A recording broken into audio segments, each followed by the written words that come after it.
नमस्कार विद्यार्थी मित्रांनो, इंडस्ट्रियल इंजिनिअरिंगच्या लेक्चर सिरीजमध्ये तुमचं स्वागत आहे.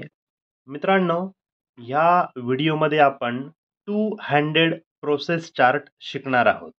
मित्रांनो, ऑलरेडी आपण आउटलाईन प्रोसेस चार्ट आणि फ्लो प्रोसेस चार्ट मागच्या 2 लेक्चर्समध्ये कव्हर केलेला आहे.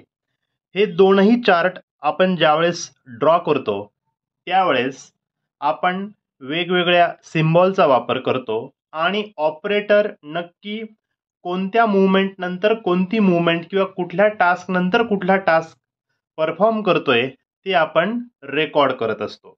मित्रांनो, टू हँडेड प्रोसेस चार्ट हा मात्र थोडासा वेगळा आहे आणि त्याच्या नावातच आहे मित्रांनो टू हँडेड प्रोसेस चार्ट.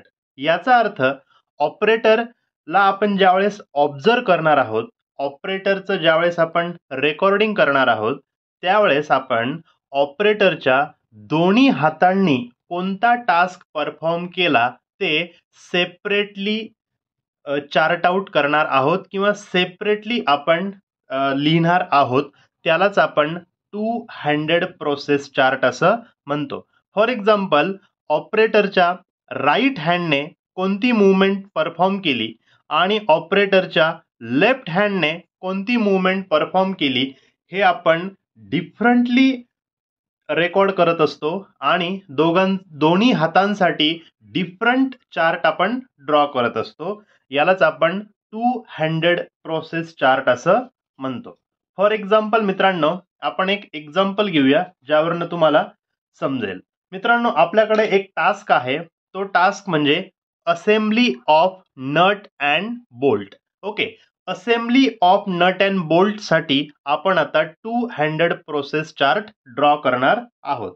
मित्रांनो बघा, आता थोड्या वेळासाठी हा जो पेन आहे हा आपल्यासाठी बोल्ट आहे आणि हा जो कॅप आहे हा आपल्यासाठी नट आहे असं आपण कन्सिडर करणार आहोत.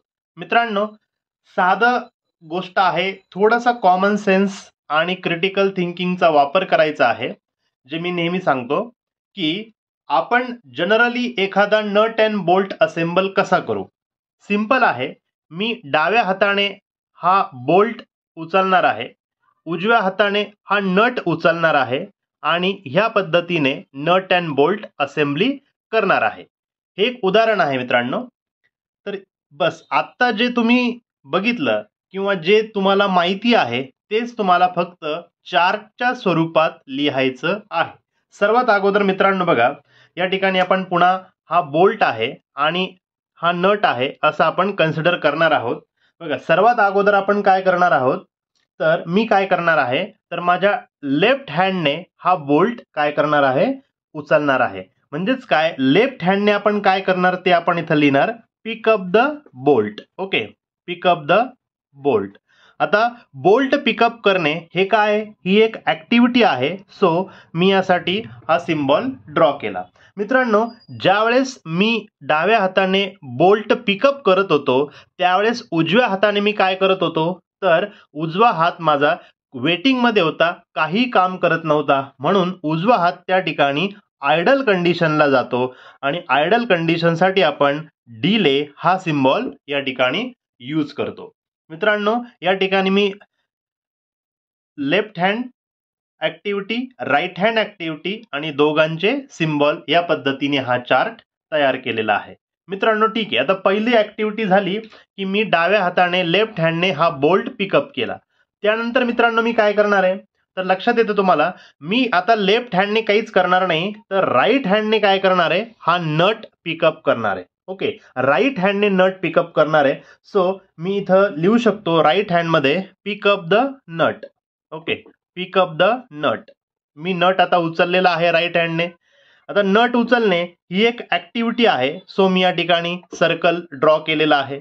परंतु मित्रांनो लक्षात ठेवा, ज्यावेळेस मी उजव्या हाताने राईट हँडने नट पिकअप केला त्यावेळेस लेफ्ट हँड सोबत काय झालं, तर मित्रांनो लेफ्ट हँड तुम्ही असाच पकडून ठेवलेला होता. ओके, म्हणजे हे जे मटेरियल आहे, हा जो बोल्ट आहे हा तुमच्या हातामध्ये स्टोअर झालेला होता, होल्ड झालेला होता. हे लक्षात घ्या. म्हणजेच काय, लेफ्ट हँडने तुम्ही हा जो बोल्ट आहे हा बोल्ट होल्ड करून ठेवला, इथे पकडून ठेवला, म्हणजे हे जे मटेरियल आहे बोल्ट आहे हा इथे स्टोअर झालेला आहे.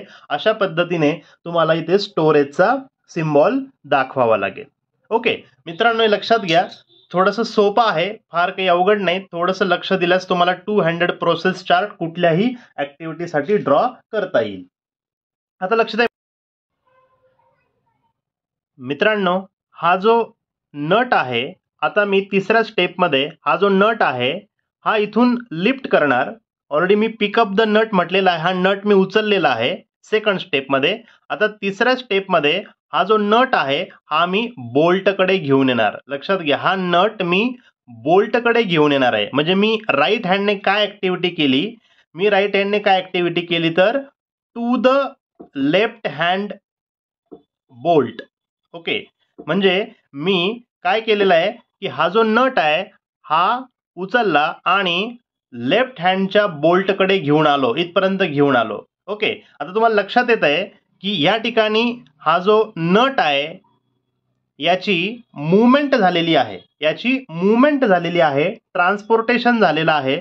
सो या ठिकाणी मी ट्रान्सपोर्टचा सिम्बॉल यूज करणार आहे. मित्रांनो लक्ष द्या, हा जो नट तुम्ही पिकअप केला त्यानंतर तो लेफ्ट हँडकडे जो बोल्ट आहे त्या बोल्टकडे घेऊन आलात, म्हणून या ठिकाणी हा ट्रान्सपोर्टचा आपण सिम्बॉल यूज केला. त्यानंतर मित्रांनो ह्याच वेळेस लेफ्ट हँड सोबत काय झालं, तर लेफ्ट हँड सोबत मित्रांनो काही झालेलं नाहीये. लेफ्ट हँडने फक्त तो जो बोल्ट आहे असाच पकडून ठेवलेला होता, म्हणून या ठिकाणी पुन्हा स्टोरेजचा सिम्बॉल येणार आहे.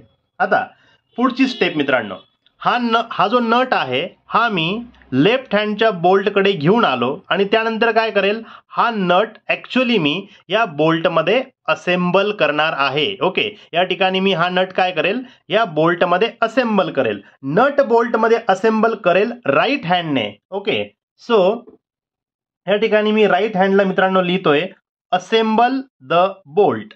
Okay, assemble the bolt. Right hand मी तो जो बोल्ट आहे, असेंबली इथं करणार आहे मी. ओके, या पद्धतीने इथे असेंबली आता करणार आहे. असेंबली करणार आहे म्हणजेच हे काय आहे, हे ऑपरेशन आहे. मात्र त्यावेळेस माझा जो लेफ्ट हँड आहे मित्रांनो, लेफ्ट हँडने मी बोल्ट पकडून ठेवलेला आहे पुन्हा सुद्धा, त्यामुळे या ठिकाणी असणार आहे होल्ड. ओके, आणि होल्डसाठी मी इथं यूज करणार आहे स्टोरेजचा सिम्बॉल. अशा पद्धतीने मित्रांनो या ठिकाणी नट आणि बोल्ट ची असेंबली झालेली आहे. लेफ्ट हँडने आपण जी कामं केली ती लेफ्ट हँड साईडला लिहिली आहे, राईट हँडने जे काम केलं ते राईट हँड साईडला लिहिलंय. दोघांचे सिम्बॉल पण आपण लिहिले आहे. मित्रांनो, टू हँडेड प्रोसेस चार्टचा सोपा अर्थ आहे की राईट हँड साठी आपण त्याच्या ऍक्टिव्हिटीसाठी एक सेपरेट चार्ट ड्रॉ केलेला आहे आणि लेफ्ट हँडच्या ऍक्टिव्हिटीसाठी सेपरेट चार्ट ड्रॉ केलेला आहे. या ऍक्टिव्हिटीजला आपण या ठिकाणी अशा पद्धतीने जोडून देणार आणि याचं सिक्वेन्सिंग करून घेणार. For example 1 1 2 and 3, 1 1 1 and 2. मित्रांनो, समरी लिहिताना मात्र लेफ्ट हँड साठीची फ्रिक्वेन्सी आणि राईट हँड साठीची फ्रिक्वेन्सी सर्व सिम्बॉलसाठी सेपरेटली लिहायची आहे. फॉर एक्झाम्पल, ऑपरेशनचा सिम्बॉल लेफ्ट हँड साठी एक वेळा यूज झालेला आहे, तर राईट हँड साठी 2 वेळा. स्टोरेजचा सिम्बॉल लेफ्ट हँड साठी 3 वेळा यूज झालेला आहे, तर राईट हँड साठी तो यूज झालेला नाही. अशा पद्धतीने फ्रिक्वेन्सी तुम्ही समरी लिहू शकता. मित्रांनो, हे एक्झाम्पलचा चार्ट मात्र तुम्ही स्वतः ड्रॉ करायचा आहे. तुम्ही two handed process chart draw करण्याचा प्रयत्न करायचा आहे आणि त्यासाठी टास्क आहे तुमच्यासाठी change of battery of mobile phone. Mobile फोनची बॅटरी आपल्याला चेंज करायची आहे आणि त्यासाठी two handed process chart draw करायचा आहे. मित्रांनो, पेपरला कुठलेही एक्झाम्पल येऊ शकतं. मी टू हँडेड प्रोसेस चार्ट कसा ड्रॉ करायचा ते सांगितलं. पेपरला जेही एक्झाम्पल येईल त्या पद्धतीने थोडासा कॉमन सेन्सचा वापर करून आणि थोडंसं क्रिटिकल थिंकिंग करून तुम्हाला चार्ट ड्रॉ करायचा आहे. मित्रांनो, आता आपण मल्टिपल ॲक्टिव्हिटी चार्ट शिकणार आहोत. मित्रांनो, त्याच्या नावातच त्याचा अर्थ आहे मल्टिपल ॲक्टिव्हिटी चार्ट. याचा अर्थ काय होतो? कधी कधी काय होतं, एक ऑपरेटर एकापेक्षा जास्त मशीन हँडल करतो. ओके, त्यावेळेस त्याचं जे रेकॉर्डिंग आपल्याला करायचं असतं ते आपण मल्टिपल ॲक्टिव्हिटी चार्टने करत असतो. किंवा जर एखाद्या ऑपरेटरला एकापेक्षा जास्त मशीन हँडल करता येतील का, ते जर आपल्याला कॅल्क्युलेट करायचं असेल किंवा तो कशा पद्धतीने एकापेक्षा जास्त मशीन हँडल करू शकतो, या पद्धतीचा जर आपल्याला स्टडी करायचा असेल तर आपण मल्टिपल ॲक्टिव्हिटी चार्ट हा ड्रॉ करत असतो. मित्रांनो, मल्टिपल ॲक्टिव्हिटी चार्ट ड्रॉ करत असताना जनरली आपण दोन सिम्बॉलचा वापर करतो. तो म्हणजे एक शेडेड पोर्शन असतो. हा शेडेड पोर्शन आपण तेव्हा वापरतो ज्यावेळेस ऑपरेटर हा वर्किंग असतो, आणि दुसरा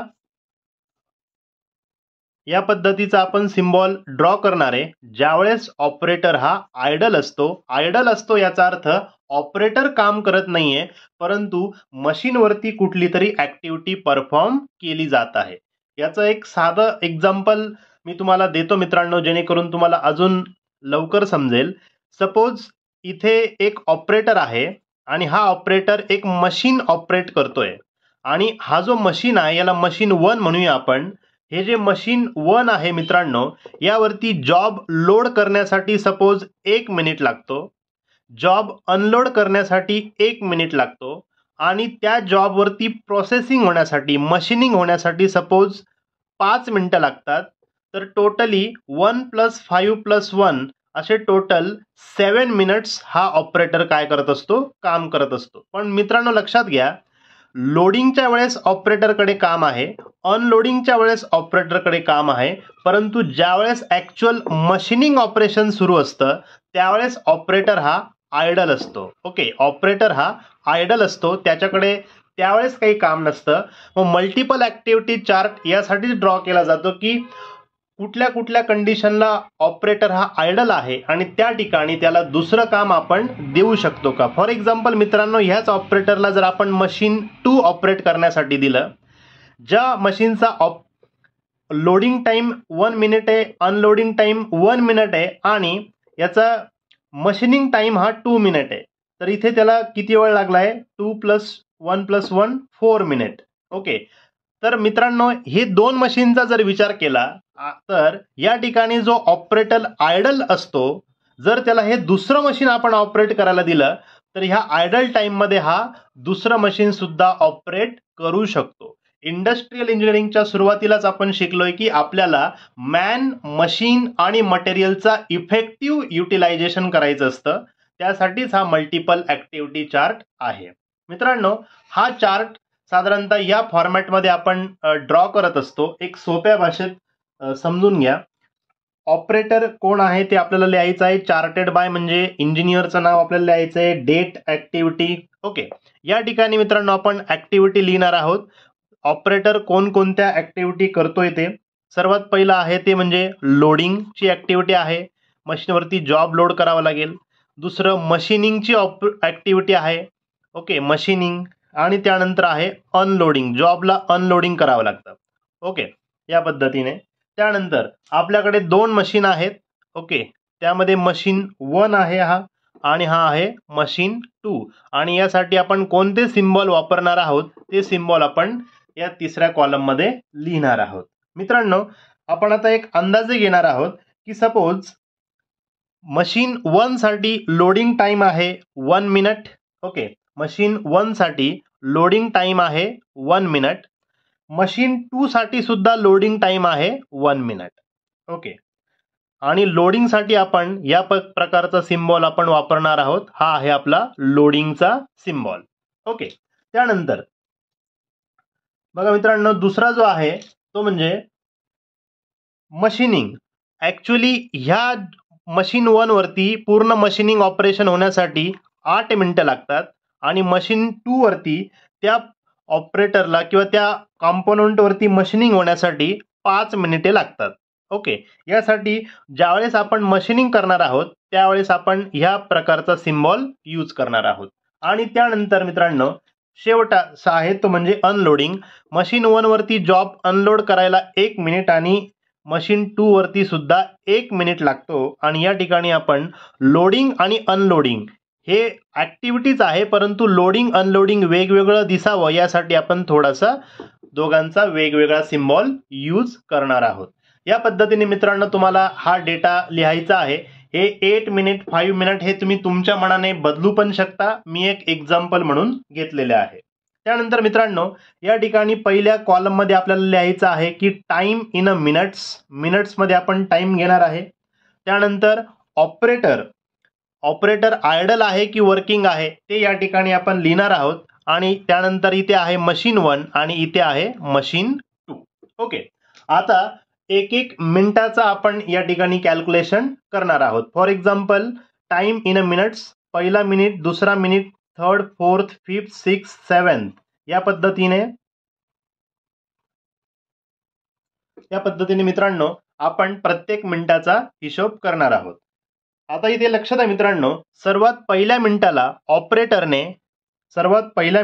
ऑपरेटरने मशीन 1 वरती लोडिंग केलं. ओके, सर्वात पहिले त्याने मशीन 1 वरती जॉब लोड केलेला आहे. म्हणजे मशीन 1 वरती जॉब लोड केला. जॉब लोड केल्यासाठीचा हा सिम्बॉल आहे. तर आपण या ठिकाणी मशीन 1 साठी पहिल्या मिनिटामध्ये त्याने जॉब लोड केला. 1च मिनिट लागला कारण इथं दिलेलं आहे की लोडिंगसाठी 1 मिनिट लागतो. मग या ठिकाणी आपण हा सिम्बॉल ड्रॉ केला आहे की पहिला ऑपरेटरने मशीन लोड केलेलं आहे. आता मित्रांनो लक्षात घ्या, पहिल्या मशीनवरती जॉब लोड केल्यानंतर ऑपरेटरकडे ह्या मशीनवरची प्रोसेस सुरू होणार आहे. मग ऑपरेटर काय करेल, दुसऱ्या मिनिटाला दुसऱ्या मशीनवरती लगेचच जॉब लोड करणार आहे. बघा, दुसऱ्या मिनिटाला ऑपरेटर दुसऱ्या मशीनवरती जॉब लोड करणार आहे. म्हणून या ठिकाणी आपण दुसऱ्या मिनिटाला या दुसऱ्या मशीनवरती जॉब लोड केलेला आहे. म्हणजे ऑपरेटरने इथे आणि इथे असं एकूण 2 मिनिटं काम केलेलं आहे. आता मित्रांनो लक्षात घ्या, पहिल्या मशीनसाठी 8 मिनिटाचा मशीनिंग टाइम आहे आणि दुसऱ्या मशीनसाठी 5 मिनिटांचा आहे. लक्षात घ्या, 5 मिनिटांचा मशीनिंग टाइम आहे. इथं जॉब लोड झालेला आहे मशीन 2 वरती, 5 मिनिटांचा टाइम आहे. म्हणजे 1 2 3 4 अँड 5. ओके, ह्या लेवलपर्यंत या ऑपरेटरकडे कुठलंही काम नाही. हे लक्षात घ्या, ह्या ऑपरेटरकडे ह्या ठिकाणापासून तर ह्या ठिकाणापर्यंत कोणतंही काम नाहीये. या ठिकाणी हा ऑपरेटर आयडल आहे.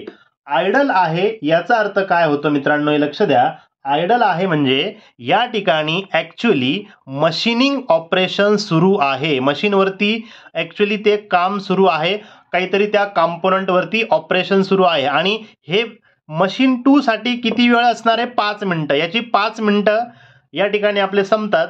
1 2 3 4 5 या ठिकाणी 5 मिनिटं संपतात. मग या ठिकाणी ज्यावेळेस येईल तर या ठिकाणी हा जॉब मशीन 2 चा अनलोड केला जाईल.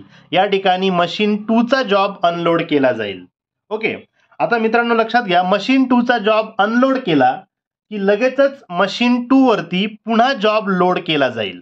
ओके, एकदा का जॉब हा अनलोड केला लगेचच पुन्हा इथे जॉब लोड केला जाईल. आता तुमच्या लक्षात आलंय मित्रांनो की हे झालं दुसऱ्या मशीनचं. पण पहिल्या मशीनचा विचार केला तर पहिल्या मशीनसाठी 8 मिनिटांचा मशीनिंग टाइम होता. इथून जर आपण काउंट केलं 1 2 3 4 5 6 7 अँड 8, म्हणजे ह्या पॉइंट पर्यंत ही पहिल्या मशीनवरतीची मशीनिंग चालणार आहे. ओके, इथं ह्या मशीनची मशीनिंग ऑपरेशन सुरू असणार आहे. ओके, हे लक्षात घ्या. आता या ठिकाणी पहिल्या मशीनचं ऑपरेशन संपलेलं आहे. तर या ठिकाणी पहिल्या मशीनचं ऑपरेशन संपल्यानंतर तो इथे जॉबला अनलोड करणार आहे. आणि इथला अनलोड केला की ह्याच मशीनवर तो लगेच दुसरा जॉब काय करेल, लोड करेल. इथे जॉब लोड केलेला आहे. आणि पुन्हा हे मित्रांनो याही मशीनचं ऑपरेशन सुरू असेल आणि इथे याही मशीनचं ऑपरेशन सुरू असेल. मित्रांनो तुम्हाला इथे लक्षात आलं असेल की एकाच ऑपरेटरला आपण 2 मशीन अशा पद्धतीने ऍडजस्ट करून दिलेले आहे की तो दोन्ही मशीनवर अतिशय व्यवस्थितपणे काम करू शकतो. हे लक्षात घ्या. इथं कधी असं होत नाहीये की एकाच वेळेस दोन्ही मशीनवर लोडिंग किंवा अनलोडिंग करावं लागेल, दोन्ही मशीनचं मशीनिंग ऑपरेशन संपले आणि आता त्याने काय करावं हे त्याला कळत नाहीये, असं अजिबात होणार नाही. कारण इथं तुम्ही बघा, इथे लोडिंग केलं, इथं लोडिंग केलं, पुन्हा इथं ऑपरेशन सुरू होतं मशीनचं. अगोदर हा जॉब संपला कारण याचा सायकल टाइमच कमी होता, 5च मिनिटांचा होता मशीन 2चा. मग अगोदर इकडचा जॉब संपला, मग त्याने अनलोड केला, पुन्हा लोड केला. हा लोड केल्यानंतर इकडच्या मशीनचा सायकल टाइम संपतो, मग इकडचा अनलोड केला आणि पुन्हा लोड केला आणि पुन्हा काही वेळासाठी ऑपरेटर आयडल असतो. हे लक्षात घ्या. ओके, या ठिकाणी पुन्हा इथून पुढे जर विचार केला तर इथून पुढे पुन्हा ऑपरेटर काय असणार आहे, आयडल असणार आहे. बघा, या पद्धतीने मित्रांनो एकच ऑपरेटर दोन मशीन व्यवस्थित पद्धतीने हँडल करतोय, यालाच आपण मल्टिपल ऍक्टिव्हिटी चार्ट असं म्हणतो. पुढचा टॉपिक आहे मित्रांनो तो म्हणजे फ्लो डायग्रॅम. मित्रांनो, ज्यावेळेस आपण फ्लो प्रोसेस चार्ट बघितला, लक्षात घ्या, ज्यावेळेस आपण फ्लो प्रोसेस चार्ट बघितला तर फ्लो प्रोसेस चार्ट मध्ये आपण वेगवेगळ्या ऍक्टिव्हिटीज एकामागून एक ऑपरेटरने कशा पद्धतीने केलेल्या आहे ते लिहित असतो. परंतु path of the movement of material और मेन मटेरियल या तुम्हाला फ्लो प्रोसेस चार्ट मध्ये दाखवता येत नाही. म्हणजे एखादं मटेरियल तुमच्या इंडस्ट्रीमध्ये कुठून स्टार्ट झालं आणि त्याचं फिनिश प्रॉडक्ट होईपर्यंत ते कोणकोणत्या पद्धतीने मूव्ह होत गेलं, किंवा एखादा ऑपरेटर आहे ज्याला कंटिन्युअस मूवमेंट करावी लागते, तर त्याची मूवमेंट कशी होते हे आपण फ्लो प्रोसेस चार्टद्वारे दाखवू शकत नाही. त्यासाठी फ्लो डायग्रॅम आपल्याला ड्रॉ करावी लागते. मित्रांनो, फ्लो डायग्रॅम ही एक विशिष्ट पद्धतीने स्केल घेऊन पेपरवरती ड्रॉ केली जाते, हे नेहमी लक्षात घ्या. सर्वात महत्वाचं, फ्लो डायग्रॅम फक्त आपण का ड्रॉ करतो तर path followed by the man or material, path of movement of man or material हे शो करण्यासाठी आपण फ्लो डायग्रॅम ड्रॉ करत असतो आणि ते एखाद्या विशिष्ट स्केलने आपण आपल्या पेपरवरती ड्रॉ करत असतो. सर्वात अगोदर तुम्हाला तुमचा जो प्लान आहे तो पेपरवरती ड्रॉ करावा लागतो. फॉर एक्झाम्पल, आपली खूप मोठी इंडस्ट्री असणार आहे. ओके, त्या इंडस्ट्रीचा वेगवेगळ्या ठिकाणी मशीन्स असतील, कुठे टेस्टिंगची लॅब असेल, कुठे ऑपरेटरची बसण्याची जागा असेल, कुठे मशीन्स असतील, अजून अशी वेगवेगळ्या तुमच्या कंपनीमध्ये ज्या गोष्टी असतील त्या तुम्हाला एका कागदावरती विशिष्ट स्केलने ड्रॉ करून घ्याव्या लागतात. ओके, त्यानंतर हे केल्यानंतर मित्रांनो तुम्हाला मटेरियल एंटर कुठून होतं कंपनीमध्ये आणि कंपनीतून ते डिस्पॅच कुठून होतं हे तुम्हाला मार्क करावं लागेल. आणि त्यानंतर एंटर झाल्यानंतर ते मटेरियल कोणकोणत्या मशीनवरती कशा पद्धतीने मूव्ह होत जातं आणि शेवटी ते फिनिश प्रॉडक्ट बनून कसं बाहेर येतं हे तुम्हाला या फ्लो डायग्राम मध्ये दाखवावं लागतं. म्हणजे रॉ मटेरियल एंटर होतं आणि ते फिनिश प्रॉडक्ट म्हणून बाहेर पडतं, तर याचा जो पाथ आहे तो पाथ आपण फ्लो डायग्राम मध्ये दाखवत असतो. साधारणतः आपण एक इथं उदाहरण घेऊया मित्रांनो. एखादा जॉब आहे सपोज आपल्याकडे, की रॉ मटेरियल आपल्याकडे आलेलं आहे, raw material to finish product. Okay, हे आपलं टास्क आहे की raw material to finish product आपल्या इंडस्ट्रीमध्ये कसं फ्लो होतं हे आपण फ्लो डायग्रामच्या माध्यमातून, म्हणजे त्या मटेरियलची मूवमेंट फ्लो डायग्रामच्या माध्यमातून दाखवणार आहोत. या ठिकाणी पुन्हा आपण डेट लिहू शकतो. इथं हा चार्ट स्केल घेतली जाते काहीतरी, म्हणून इथं स्केल लिहायची आहे, जी स्केल तुम्ही वापराल ती. त्यानंतर चार्टेड बाय, ज्याने कोणी चार्ट बनवला त्याचं आपण इथं नाव लिहिणार आहोत. मित्रांनो, हा चार्ट तसा फार सोपा आहे, आपण थोडंसं क्विक याला समजून घेऊया.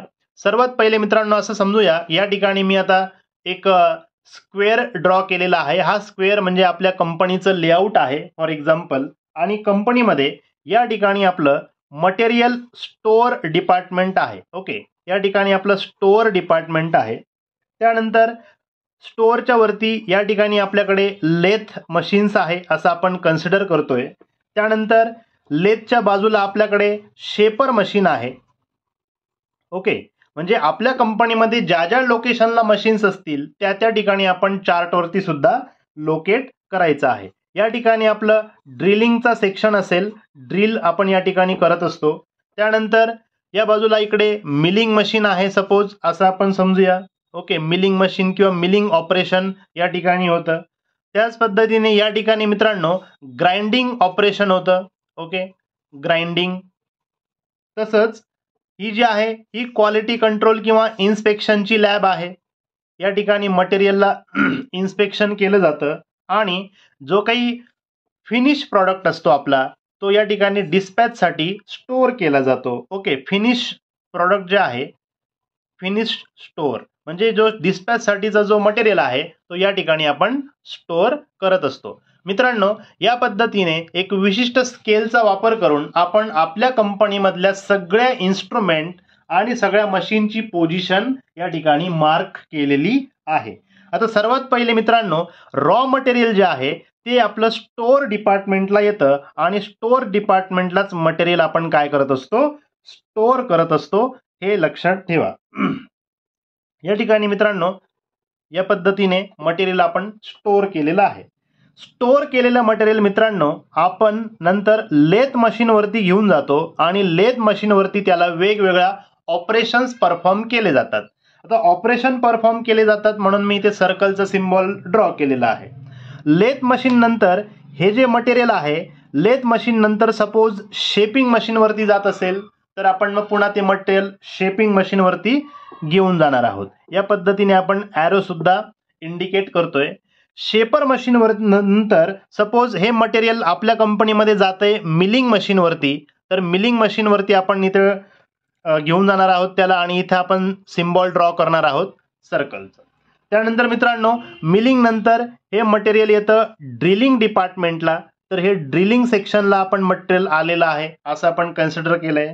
ड्रिलिंग नंतर सपोज हे मटेरियल येतंय ग्राइंडिंग सेक्शनला, तर हे ग्राइंडिंग सेक्शनला मटेरियल या ठिकाणी आलेलं आहे. मटेरियलवरती ग्राइंडिंग ऑपरेशन होणार आहे म्हणून इथं ऑपरेशनचा सिम्बॉल, इथं ड्रिलिंग ऑपरेशन होणार आहे म्हणून ऑपरेशनचा सिम्बॉल, मिलिंग ऑपरेशन होणार आहे म्हणून ऑपरेशनचा सिम्बॉल. ओके, ग्राइंडिंग नंतर मित्रांनो हे जे मटेरियल आहे हे जातं इन्स्पेक्शन डिपार्टमेंटला.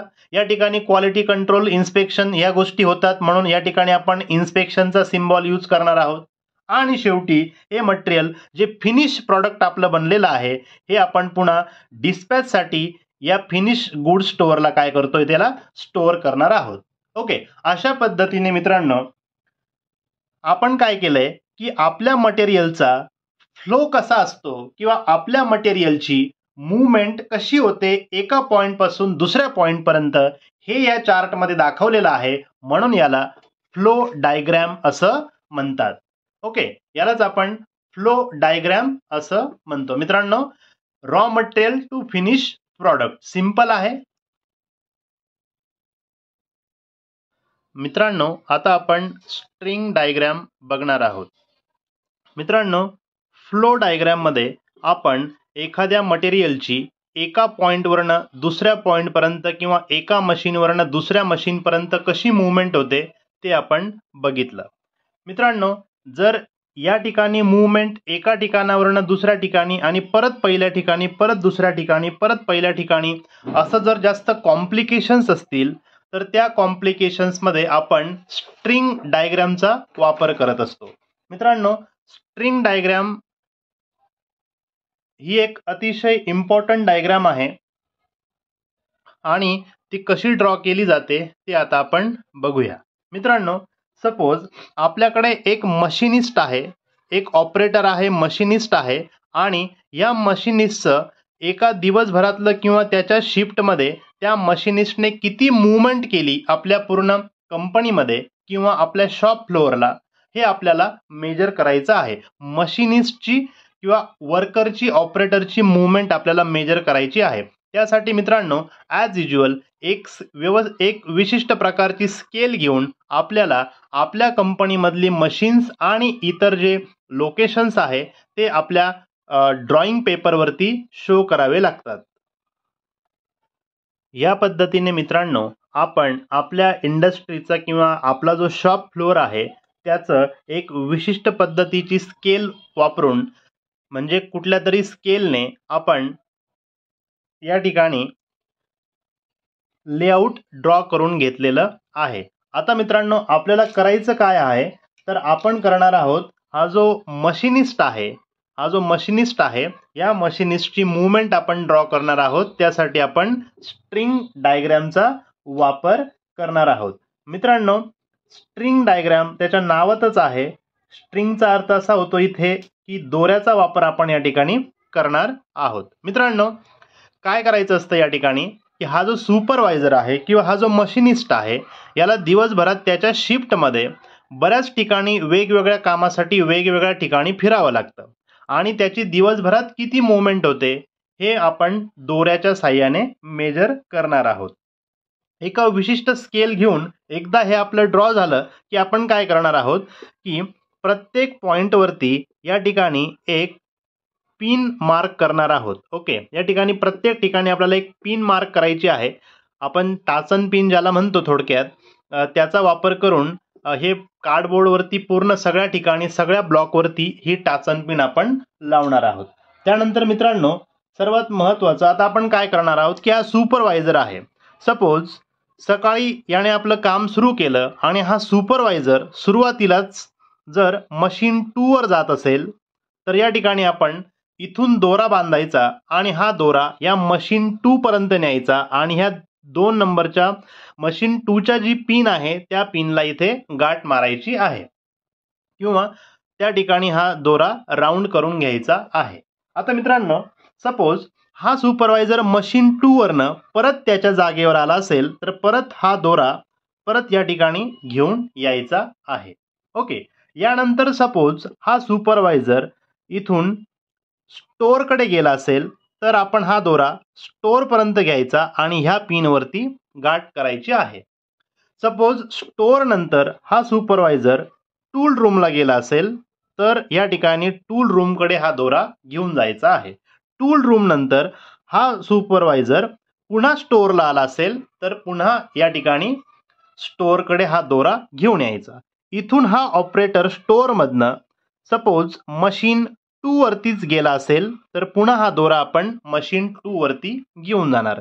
इथं दोरा फिरवून सपोज हा इथून मशीन 1 वरती गेला असेल तर आपण दोरा मशीन 1 वरती घेऊन जाणार आहोत. त्यानंतर सपोज ऑपरेटर टॉयलेटकडे आला असेल तर ह्या ठिकाणी आपण टॉयलेटवरती हा दोरा आणणार आहोत. इथून सपोज तो पुन्हा मशीन 1 कडेच गेला असेल तर पुन्हा आपण इथून मशीन 1 कडे जाणार आहोत. इथून ऑपरेटर सपोज तो पुन्हा टूल रूमला आला असेल तर या ठिकाणी आपण टूल रूमकडे येणार आहोत. टूल रूमकडून सपोज ऑपरेटर त्याच्या जागेवरती आला असेल सुपरवायझरकडे तर या ठिकाणी आपण सुपरवायझरकडे येणार आहोत. मित्रांनो थोडक्यात काय दिवसभरामध्ये त्या मशीनिस्टने किंवा वर्करने ऑपरेटरने ज्या ज्या ठिकाणी मूवमेंट केली असेल त्या ठिकाणी आपण हा दोरा फिरवलेला आहे. एकदा का त्याचं काम संपलं या ठिकाणी आपण हा दोरा तोडून घेणार.